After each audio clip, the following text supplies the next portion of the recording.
Hello बच्चों, let's read this question. The question say that match the catalyst given in column first with the process given in column second. बच्चों यहाँ पे column first में catalyst, column second में process दिया है. इनका correct match करा करके यहाँ पर चार ऑप्शन गिवन है. इन चारों में से करेक्ट ऑप्शन को आइडेंटिफाई करना है. तो सबसे पहले समझेंगे की कॉन्सेप्ट.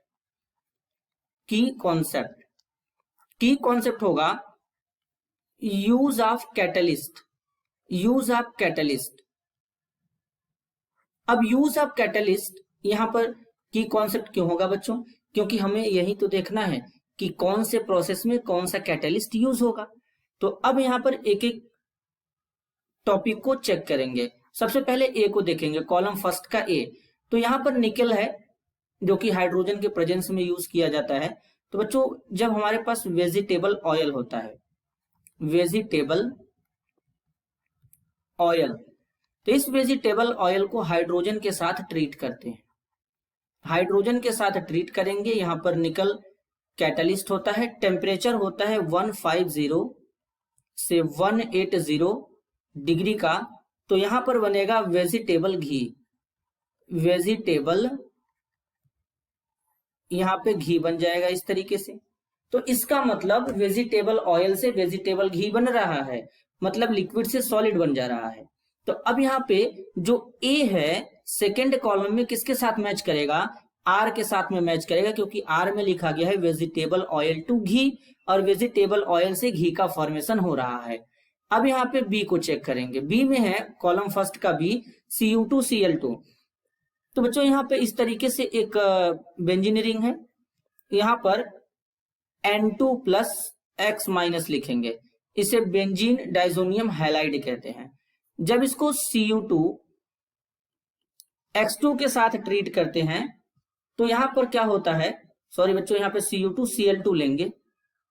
यहां पर Cu2Cl2 लेंगे, इसके साथ में ट्रीट करेंगे तो यहां पर बनता है क्लोरोबेंजीन.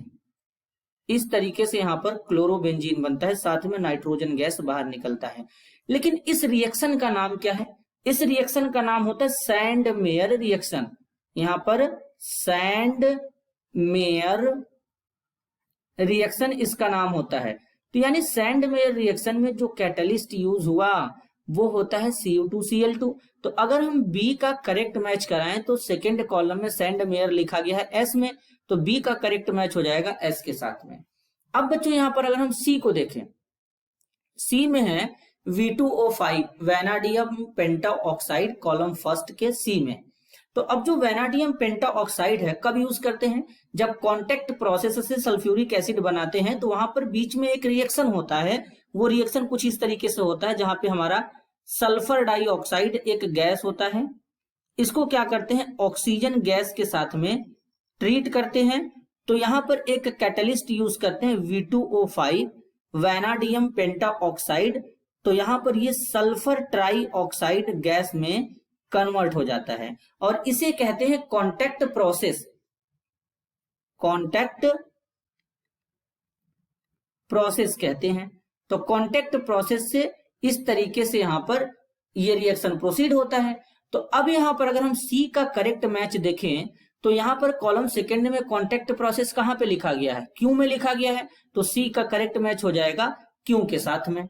अब यहां पे बात करेंगे डी का मैच. अब यहां पे हम लोग डी का करेक्ट मैच समझेंगे किस तरीके से होगा.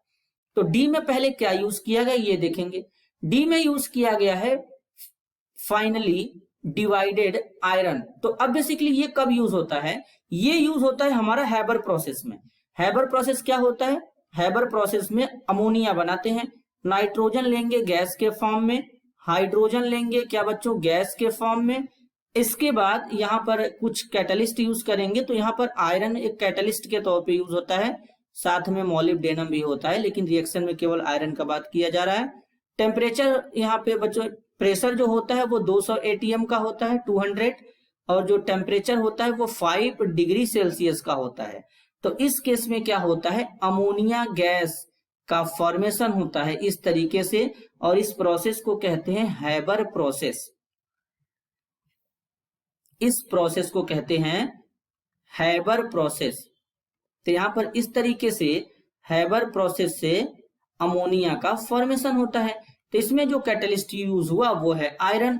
तो यानी अब अगर हम डी का करेक्ट मैच देखें तो कहाँ है, कॉलम सेकेंड में देखेंगे, यहाँ पर टी में लिखा गया हैबर प्रोसेस, तो डी का करेक्ट मैच हो जाएगा बच्चों टी के साथ में। अब यहाँ पे लास्ट है ई में लिखा गया है TiCl4 और एल्यूमिनियम के साथ में 3 CH3 जुड़ा है। लेकिन बच्चों यहाँ पर जो एल्यूमिनियम के साथ में 3 CH3 जुड़ा है, बेसिकली यहाँ पर ये जाइगलर नाटा कैटलिस्ट होता है, और जिगलर नाटा कैटलिस्ट में यहाँ पर ये जो ट्राई मिथाइल एल्यूमिनियम लिखा गया है, इसके जगह पे होता है ट्राइल इथाइल एल्यूमिनियम, यानी यहाँ पे ET 3 बार रहेगा। इस तरीके से थोड़ा सा यहाँ पे ये मिस्टेक था। तो अब यहाँ पे क्या करेंगे, सबसे पहले ई को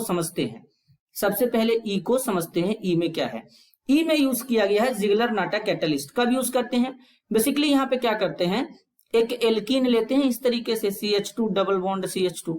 अब यहाँ पर जिगलर नाटा कैटलिस्ट यूज करेंगे, जब पॉलीथीन बनाते हैं तब यूज करते हैं। तो यहाँ पर टाइटेनियम टेट्राक्लोराइड TiCl4 और यूज करते हैं ट्राई इथाइल एल्यूमिनियम। तो एल्यूमिनियम के साथ में यहाँ पर इथाइल ग्रुप जो होता है बच्चों वो 3 टाइम्स होता है।